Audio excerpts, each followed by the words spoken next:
کہ آپ کچھ ہی لمحوں میں چہرے کی زیارت فرمائیں گے، اس سے قبل اور بھی حفاظ کرام علماء کرام ہیں جو آپ کے سامنے روبرو ہوں گے۔ ابھی آپ کے سامنے حضرت اللہ مولانا غلام غوث مصباحی صاحب قبلہ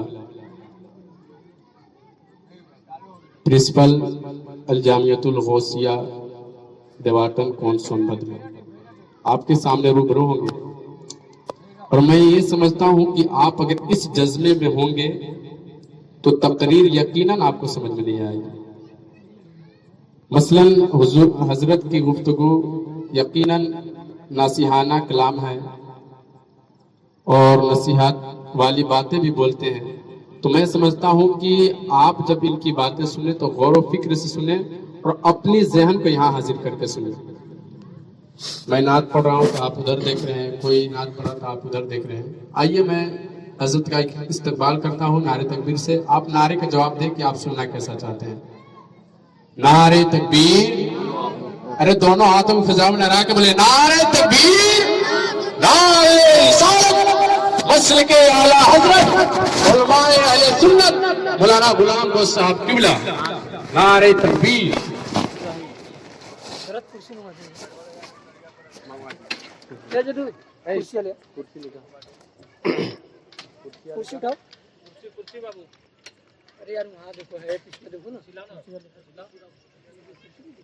اسٹیج پہ تشریف فرما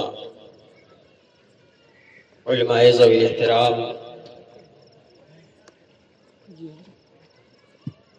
سامعین بازو،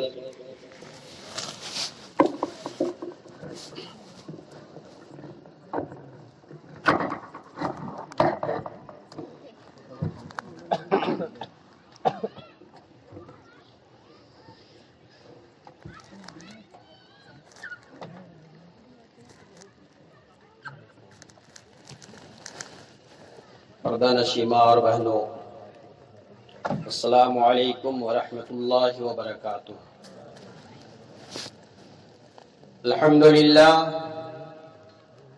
الحمدللہ الذی ابدع الافلاک والارضین، والصلاة والسلام علی من کان نبیا وآدم بین الماء والطین۔ اما بعد فاعوذ باللہ من الشیطان الرجیم، بسم اللہ الرحمن الرحیم۔ لئن شکرتم لأزیدنکم، صدق اللہ المولانا العظیم وصدق رسولہ النبی المبین المتین الکریم۔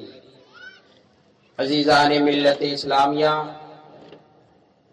کچھ لب کشائی سے پیشتر آئیے ہم اور آپ انتہائی ادب و احترام کے ساتھ اپنے آقائے نامدار فخر موجودات سیاح لامکہ صلی اللہ تعالی علیہ وسلم کی بارگاہ بے کس پناہ میں درود شریف کا ہدیہ پیش کریں اور پڑھیں بآواز بلند، اللہم صلی علی سیدنا شفیعنا حبیبنا مولانا محمد وبارک وسلم، صلو علیہ صلاۃ و سلاما علیک یا رسول اللہ یا حبیب اللہ صلی اللہ تعالی علیہ وسلم۔ وہ گھڑی جس کے آپ سبھی منتظر ہیں بہت ہی جلد آنے والی ہے۔ عزیزان ملت اسلامیہ، یہ ہم سبوں کی خوش نصیبی ہے کہ ہمارے دیار میں حضور حافظ ملت کے مظہر حضور حافظ ملت، پرتو حضور حافظ ملت، خلیفہ حضور حافظ ملت حضرت علامہ و مولانا الشاہ نصیر الدین صاحب قبلہ المعروف بنصیر ملت تشریف فرما ہے۔ عزیزان ملت اسلامیہ، آج کی جو یہ محفل منعقد کی گئی ہے عقیقے کے تعلق سے منعقد کی گئی ہے۔ عام طور سے دیہات میں عقیقہ لفظ کو لوگ حقیقہ بولا کرتے ہیں، جبکہ احادیث میں فقہ کی کتابوں میں حقیقہ نہیں بلکہ عقیقہ ہے۔ ابھی میں نے قرآن پاک کی بہت ہی مشہور و معروف آیت کریمہ کی تلاوت کی۔ اللہ تبارک و تعالی ارشاد فرماتا ہے لئن شکرتم لازیدنکم، یعنی اے بندو جن نعمتوں سے میں نے تمہیں مالا مال کیا ہے، میں نے تمہیں مال و دولت کی نعمت سے نوازا ہے، میں نے تمہیں آل و اولاد کی نعمت سے نوازا ہے، میں نے تمہیں شان و شوکت کی نعمت سے نوازا ہے، اللہ ارشاد فرماتا ہے کہ اگر تم میری نعمتوں پر شکریہ ادا کرو گے لازیدنکم، تو میں تمہیں مزید نعمتوں سے نوازوں گا۔ اگر تم اولاد کی شکریہ پر، اولاد کی نعمت پر شکریہ ادا کرتے ہو، میں نے تمہیں مال و دولت دی ہے، مال و دولت کے ملنے پر اگر تم شکریہ ادا کرتے ہو، میں نے تمہیں شان و شوکت عطا کی ہے، اگر اس کے ملنے پر تم شکریہ ادا کرتے ہو تو یقین جانو کوئی دنیا کا مخلوق نہیں ارشاد فرما رہا ہے بلکہ خالق کائنات ارشاد فرماتا ہے لئن شکرتم لازیدنکم، اے بندو اگر تم نے میری نعمتوں پر شکریہ ادا کیا ہے تو یہ بھولنا مت، بلکہ میں تمہاری نعمتوں کو بڑھاتا جاؤں گا۔ اگر تم اولاد کی نعمت پر شکریہ ادا کرتے ہو تو میں تمہیں آل و اولاد کی نعمت سے نوازوں گا۔ مال و دولت کی نعمت پہ اگر تم نے شکریہ ادا کیا ہے تو میں مال و دولت کی نعمت سے نوازوں گا۔ شان و شوکت کی نعمت پر اگر تم نے شکریہ ادا کیا ہے تو میں تمہیں شان و شوکت کی، تمہاری شان و شوکت کو بڑھاتا ہوا دکھاؤں گا۔ عزیزان ملت اسلامیہ، اللہ تبارک و تعالی مختلف مقامات پر اہل ایمان کو اپنی دی ہوئی نعمتوں پر شکریہ ادا کرنے کو کہا۔ ہم صرف الحمدللہ کہہ دے، پانی پیتے ہیں، کھانا کھاتے ہیں، کھانا تناول فرماتے ہیں، جو بھی اللہ کی نعمت کو ہم یوز کرتے ہیں، اگر ہم اس پر صرف الحمدللہ کہہ دے، اللہ خوش ہوتا ہے، گواہ بناتا ہے فرشتوں کو، اے فرشتوں گواہ رہنا، فلاں بندے نے میری شکریہ ادا کیا ہے، فلاں بندے نے میری تحمید بیان کی ہے، فلاں بندے نے میرے لیے حمد بیان کیا ہے۔ عزیزان ملت اسلامیہ، یقین جانیے یہ آپ کی خوش نصیبی ہے کہ اللہ تبارک و تعالی آپ کا چرچا کہیں اور محفل میں نہیں فرما رہا ہے بلکہ فرشتوں کی اس پاک محفل میں ارشاد فرماتا ہے۔ اللہ ارشاد فرماتا ہے فاذکرونی اذکرکم، تم میرا ذکر کرو میں تمہارا چرچا کروں گا۔ اگر تم میرا ذکر اس روئے زمین پر کرتے ہو، بنی نوع انسان کے درمیان کرتے ہو، ہماری مخلوق کے بیچ میں کرتے ہو، تو میں تمہارا ذکر اس مخلوق ہی صرف میں نہیں، بنی نوع انسان ہی میں نہیں، بلکہ تمہارا چرچا جو ہے میں فرشتوں کی جھرمٹ میں کرتا ہوں، فرشتوں کی جماعت میں تمہارا چرچا کرتا ہوں۔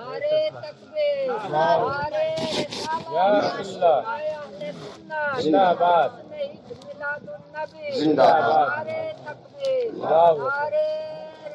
یا رسول اللہ۔ حضرت سمرہ رضی اللہ تعالی عنہ سے حدیث مروی ہے، آپ ارشاد فرماتے ہیں قال النبی صلی اللہ تعالی علیہ وسلم الغلام مرتہن بعقیقتہ تذبح عنہ یوم السابع ویحلق رأسہ ویسمى۔ حضرت سمرہ ارشاد فرماتے ہیں کہ نبی پاک صلی اللہ تعالی علیہ وسلم نے ارشاد فرمایا کہ لڑکا اپنے عقیقے میں گروی ہے۔ الغلام مرتہن بعقیقتہ، لڑکا اپنے عقیقے میں گروی ہے۔ تذبح عنہ یوم السابع، 7ویں دن اس کے نام سے، اس کے جانب سے خون بہایا جائے۔ وَيُحْلَقُ رَأْسُهُ، اور اس کے سر کو مونڈا جائے۔ وَيُسَمَّى، اور اس کا نام رکھا جائے۔ عزیزان ملت اسلامیہ، یہ طرز ہمیں کہیں اور سے نہیں بلکہ دیار رسول سے مل رہا ہے۔ اللہ کے رسول ارشاد فرماتے ہیں، محدثین مفسرین ارشاد فرماتے ہیں کہ اس حدیث کا مطلب یہ ہے کہ جب آپ کے گھر میں بچہ پیدا ہو تو 7ویں دن اس کے نام سے عقیقہ کیا جائے۔ الغلام مرتہن بعقیقتہ، لڑکا اپنے عقیقے میں گروی ہے، اس کی تفسیر میں مفسرین ارشاد فرماتے ہیں اس کا مطلب یہ ہے کہ لڑکا سے آپ کما حق و فائدہ حاصل نہیں کر پائیں گے جب تک کہ آپ اس کی جانب سے عقیقہ نہیں کرتے۔ لڑکا آپ کے لیے سود مند نہیں ہو سکتا ہے، فائدے مند نہیں ہو سکتا ہے، یا یہ ہے کہ اس کی پرورش میں کچھ کسر رہ جائے گی، یا یہ ہے کہ وہ صحیح راستے پر گامزن نہیں ہو سکے گا۔ لہذا ضروری ہے کہ اگر ہمارے گھر میں بچے کی ولادت ہو، بچے کی پیدائش ہو، تو اس کے جانب سے عقیدہ کرے، خون بہائے، وَيُحْلَقُ رَأْسُهُ، حدیث رسول شاہد ہے کہ اس کے سر کو مونڈا جائے، وَيُسَمَّى، اور اس کا نام رکھا جائے۔ حضرت ابو موسیٰ اشعری ارشاد فرماتے ہیں، بیان فرماتے ہیں کہ میرے گھر میں سب سے پہلا بچہ پیدا ہوا۔ حضرت ابو موسیٰ اشعری بیان فرماتے ہیں کہ میرے گھر میں بچہ پیدا ہوا اور اس بچے کو میں لے کر کے رسول اللہ کی بارگاہ میں حاضر ہوا۔ اتیت بہ النبی صلی اللہ تعالی علیہ وسلم، میں رسول اللہ کی بارگاہ میں حاضر ہونے کے بعد اپنے اس بچے کو رسول اللہ کے گود میں دے دیا۔ رسول اللہ کھجور منگوائے، کھجور منگوانے کے بعد اپنے منہ میں لیے، اسے باریک کیا، تہنیک کیا، باریک کرنے کے بعد پھر اس بچے کے منہ میں اپنے لعاب دہن کو ڈالا کھجور کے باریک ریزوں کے ساتھ، پھر اس کے بعد ان کا نام ابراہیم رکھا، ودعا بالبرکت، اور ان کے لیے برکت کی دعا کی۔ اس حدیث سے پتہ چل رہا ہے کہ اگر ہمارے گھر میں، ہمارے خاندان میں بچہ پیدا ہو، بچی کی ولادت ہو، تو اس صحابی رسول کے طرز پر چلتے ہوئے اپنے گھر میں جو نمازی ہے، متقی ہے، پرہیزگار ہے، ہمارے گھر میں، دیار میں جو ہمارے گاؤں میں علماء ہیں، متقی پرہیزگار ہیں، ان کے پاس لے جایا جائے یا انہیں بلا لیا جائے اور اس بچے کو ان کے گود میں پیش کیا جائے۔ پیش کرنے کے بعد ان سے تحنیک کرائی جائے کہ اپنے منہ میں کچھ میٹھی چیز کھا کر کے اس بچے کے منہ میں ڈال دے اور برکت کی دعا کریں۔ اگر ہم اس طرح کرتے ہیں، مفسرین ارشاد فرماتے ہیں کیا یہ بچے کی نیک فعل ہے۔ اس طرح کرنے سے بچہ صحیح راستے پر گامزن ہوگا، اس سے ہم صحیح طور سے فائدہ حاصل کر سکیں گے۔ حضرت اسماء بنت ابی بکر، حضرت اسماء یہ حضرت ابو بکر کی صاحبزادی ہیں۔ آپ ارشاد فرماتے ہیں کہ ہجرت سے پہلے میں مکے میں تھی اور مکے میں حاملہ تھی، میں پر امید تھی۔ پھر اسی طرح میں ہجرت کر گئی، مقام قبا میں آئی، قبا مقام پر میں پہنچی، اس کے بعد پھر مدینہ میں داخل ہوئی۔ مدینہ میں حضرت عبداللہ ابن زبیر کی ولادت ہوئی۔ حضرت اسماء بنت ابی بکر ارشاد فرماتی ہیں کہ جب میرے بطن سے عبداللہ ابن زبیر کی ولادت ہوئی تو میں انہیں لے کر کے رسول اللہ کی بارگاہ میں حاضر ہوئی۔ حاضر ہو کر میں انہیں رسول اللہ کی گود میں دے دی۔ رسول اللہ صلی اللہ تعالی علیہ وسلم کھجور منگائے، تہنیک کی، آپ نے باریک باریک ریزے کیے، پھر اس ریزوں کو ان کے منہ میں ڈالا۔ حضرت اسماء بیان فرماتی ہیں فَكَانَ أَوَّلُ شَيْءٍ دَخَلَ جَوْفَهُ رِيقُ رسول اللہ صلی اللہ تعالی علیہ وسلم، یعنی یہ وہ پہلی چیز تھی جو عبداللہ ابن زبیر کے بطن میں، پیٹ میں داخل ہوئی۔ وہ کون سی شے تھی؟ بیان فرماتی ہے ریق رسول اللہ صلی اللہ تعالی علیہ وسلم، وہ رسول اللہ کا لعاب دہن تھا جو حضرت عبداللہ کے پیٹ میں جو پہلی چیز داخل ہوئی۔ تو اس حدیث سے بھی ہمیں پتا چلتا ہے کہ اگر ہمارے گھر میں بچے کی ولادت ہو تو ہم اسی روش پر چلتے ہوئے، اسی طریقے کار پر چلتے ہوئے اپنے بچے کی تہنیک کرائے اور برکت کی دعا کروائے۔ عزیزان ملت اسلامیہ، لیکن افسوس ہوتا ہے کہ ہمارے دیہات میں، ہمارے علاقے میں لوگ 7ویں دن عقیقہ نہیں بلکہ چھٹی کرتے ہیں۔ حضرت صدر الشریعہ مفتی امجد علی اعظمی علیہ رحمت و رضوان بہار شریعت میں ارشاد فرماتے ہیں کہ ہمارے علاقے میں لوگ چھٹی کرتے ہیں، ہندوستان میں چھٹی کرنے کا رواج ہے، یہ ہمارا طریقہ کار نہیں ہے۔ بلکہ یہ غیروں کا ہے، ہم نے غیروں سے اخذ کر لیا ہے۔ ہمارا طریقہ کار تو 7ویں دن رسول اللہ کی حدیث شاہد ہے۔ اللہ کے رسول ارشاد فرماتے ہیں کہ تذبح عنہ یوم الصعب، کہ 7ویں دن کے اس کے نام سے خون بہایا جائے، وَيُحْلَقُ رَأْسُهُ، اور اس کا سر مونڈا جائے، وَيُسَمَّى، اور اس کا نام رکھا جائے۔ جو ہم چھٹی کرتے ہیں اپنے علاقے میں، ہم اس کو منع کریں، یہ کوئی اسلامی طور طریقہ نہیں ہے، بلکہ یہ مشرکانہ طریقہ ہے، غیروں کا طریقہ ہے۔ ہمیں حدیث پر چلنا ہے، حدیث پر عمل کرنا ہے، حدیث کی روشنی میں ہمیں آگے اپنا سفر طے کرنا ہے۔ عزیزان ملت اسلامیہ، اور ساتھ ہی ساتھ یہ بھی طریقہ آتا ہے، بہت سے جگہوں پر اب تو بند ہو گیا ہے، کچھ ایسے افراد آتے ہیں جو ڈھول باجے تاشے بجاتے ہیں، جنہیں پوریا کے نام سے شاید آپ جانتے ہیں، ہمارے بڑے بزرگ ہیں، آتے ہیں، وہ دروازے پر ڈھول تاشے بجاتے ہیں، پتہ نہیں کیا کیا کلمات پڑھتے ہیں، مشرکانہ کلمات پڑھتے ہیں، شرک والے کلمات پڑھتے ہیں۔ ہم خوش ہو جاتے ہیں، انہیں چاول دیتے ہیں، گیہوں دیتے ہیں، پیسوں سے نوازتے ہیں، لنگی دھوتی دیتے ہیں۔ عزیزان ملت اسلامیہ، اس طریقے کار کو اپناتے ہوئے ہم انہیں نہ دے کر کے کسی اپنے غریب کو دے دیں، کسی اپنے ادارے میں دے دے، تاکہ غریب کا بچہ اس سے فائدہ حاصل کرے۔ جب تک اس کو یوز کر کے وہ تعلیم حاصل کرتا رہے گا، تب تک آپ کو ثواب ملتا رہے گا۔ تو ہم ان پوریوں کو نہ دے کر کے اپنے گھر پہ تھوڑا سا ایک میلاد کا ماحول قائم کر لے، 7ویں دن انہیں کچھ بچوں کو رقم دے دے، انہیں پیش کر دے، وہ بچے خوش ہو جائیں گے۔ طالب علم وہ مہمان رسول ہے، اللہ کے رسول ارشاد فرماتے ہیں کہ جس قبرستان سے یہ گزر جاتے ہیں، اس قبرستان سے 40 دن تک کے لیے عذاب اٹھا لیا جاتا ہے۔ تو ہم انہیں خوش کریں جو راہ رسول پہ چل رہے ہیں، ہم انہیں خوش نہ کریں جو غیروں کے طریقے پہ چل رہے ہیں۔ عزیزان ملت اسلامیہ، اسی حدیث میں ایک اور لفظ وَيُسَمَّى کا نام آتا ہے، لفظ آتا ہے کہ ان کا نام رکھا جائے۔ نام رکھنے کے تعلق سے بھی ہمارے یہاں بہت ہی غلط رواج ہے۔ لوگ آج فیشنیبل نام تلاش کر رہے ہیں، فیشن والا نام تلاش کرتے ہیں۔ حضرت صدر الشریعہ علیہ رحمت و رضوان ارشاد فرماتے ہیں کہ بچوں کا نام بزرگوں کے نام پر رکھا جائے۔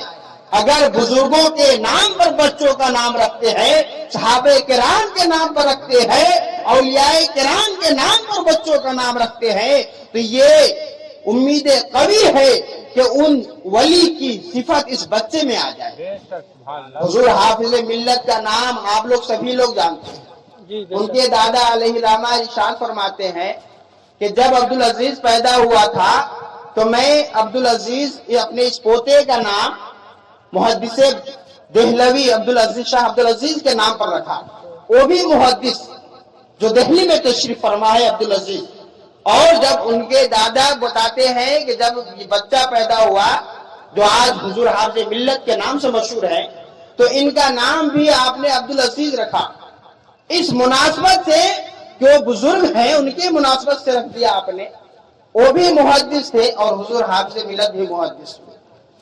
اگر ہم بچوں کا نام اپنے بزرگان دین کے نام پر رکھتے ہیں، اولیاء کرام کے نام پر رکھتے ہیں، صحابہ کرام کے نام پر رکھتے ہیں، تابعین تبع تابعین کے نام پر رکھتے ہیں، تو یقین جانے ضرور اس بچے میں اس ولی کی خوبی کچھ نہ کچھ آئے گی، یا اتنا ہو جائے گا کہ وہ بچہ صحیح راستے پر گامزن ہو جائے گا، برے کاموں سے بچے گا اور آپ کا ایک نیک لڑکا بن جائے گا۔ اللہ کے رسول کی حدیث ہے کہ جب آدمی مر جاتا ہے تو اس کے تمام عمل کرنے کے دروازے منقطع ہو جاتے ہیں، ختم ہو جاتے ہیں۔ صرف 3 ایسے راستے ہیں جس کے ذریعے اس کو ثواب ملا کرتا ہے۔ ان 3 راستوں میں سب سے آخری راستہ رسول اللہ نے ارشاد فرمایا ولد صالح، نیک لڑکا۔ نیک لڑکا تب ہوگا جبکہ آپ اسلامی ماحول میں اسے ڈھالیں گے، جبکہ آپ بزرگان دین کے طریقے پر اسے چلائیں گے، اپنے صحابہ کرام کے طریقے پر چلائیں گے۔ اللہ کے رسول ارشاد فرماتے ہیں ولد صالح یدعو لہ، نیک لڑکا جو اس کے لیے مغفرت کی دعا کرے۔ تو نیک لڑکا اسی وقت ہوگا جب آپ اس کی پرورش اسلامی ماحول میں کریں۔ لہٰذا جب بھی گھروں میں بچہ پیدا ہو تو عزیزان ملت اسلامیہ کوئی فیشن والا نام مت تلاشیے۔ آج یہ ماحول ہو چکا ہے کہ نام پوچھنے لوگ آتے ہیں، ناموں کی لسٹ بتائیے بزرگان دین کے طور پر، تو کہتے ہیں حضرت یہ والا پسند، تھوڑا ایک اور سرچ کر کے بتائیے، کچھ اور دیکھ کر بتائیے۔ عزیزان ملت اسلامیہ، علماء آپ کو غلط راستے پر کبھی نہیں لے جائیں گے۔ یہ علماء انبیاء کے وارث ہیں، اور یہ انبیاء کے وارث آپ کو دین کی تعلیم دیں گے، صحیح راستے پر گامزن کریں گے، حدیث کی تعلیم دیں گے، تفسیر بتائیں گے، قرآن و حدیث کی باتیں بتائیں گے۔ لہٰذا یہ ان علماء سے جب بھی آپ استفسار کریں، ناموں کے تعلق سے پوچھیں، جو بھی نام یہ بتا دے اپنے بزرگان دین کے نام پر اسی نام کو رکھیں اور اسی نام کو ترجیح کریں۔ یہی ہمارا شیوا ہے اور یہی ہمارا مشغلہ ہے۔ عزیزان ملت اسلامیہ، لہٰذا آپ لوگوں سے پرخلوص گزارش ہے کہ انہی باتوں پر چلتے ہوئے ہمیں اپنی زندگی گزارنی ہے۔ اب میں انہی باتوں پر اپنی گفتگو ختم کرتا ہوں۔ وما علینا الا البلاغ۔ السلام علیکم ورحمۃ اللہ وبرکاتہ۔